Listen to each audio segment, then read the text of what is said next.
پھر اس کے بعد 13ویں صدی عیسوی میں مغلوں اور تاتاریوں کے ہاتھوں ہماری پٹائی ہوئی. ہم نے اسلام کو جب جتنا چھوڑتے گئے اتنی پٹائی بڑھتی گئی، اور مغل اور تاتار تو گویا عذاب کی طرح ہم پر مسلط کر دیے گئے. 13ویں صدی میں 615 ہجری میں چنگیز خان نے مسلمانوں کے ممالک کی طرف، خصوصاً ایران کی طرف چہل قدمی کی اور قتل و غارت گری کا وہ ننگا ناچ دکھایا کہ مسلمانوں کے دلوں میں ان کی ہیبت طاری ہو گئی.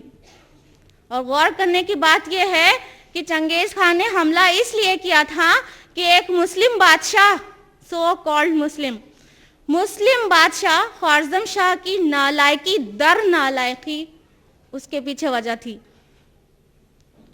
اور پھر اسی طرح کروڑوں مسلمانوں کا قتل ہوا. اس کے بعد ہلاکو خان نے اسی سینچری میں 657 سے 658 ہجری میں بغداد کو برباد کر دیا. اسی لیے ہم مسلمانوں کو مغلوں سے، خصوصاً چنگیز خان اور ہلاکو خان سے دلی دشمنی ہے. لیکن اگر آپ کھلے دل سے تاریخ کا مطالعہ کریں تو آپ کو پتہ چلے گا کہ مغلوں کو مسلمانوں سے کوئی دلی دشمنی نہیں تھی، نہ ہی کوئی رغبت تھی.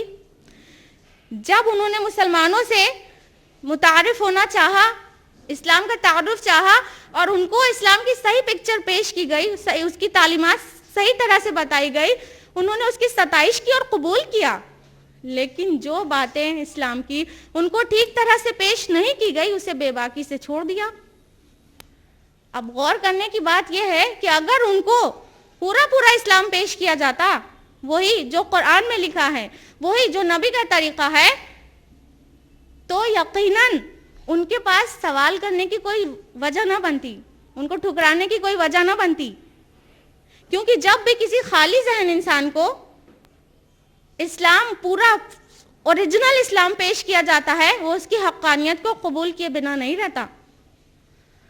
تو اس سے صاف ظاہر ہوتا ہے کہ یہ ہماری ہی نالائقی تھی، یہ ہمارا ہی اسلام کو چھوڑ دینا تھا، جس کی وجہ سے مغلوں کے ہاتھوں اتنی قتل و غارت ہوئے.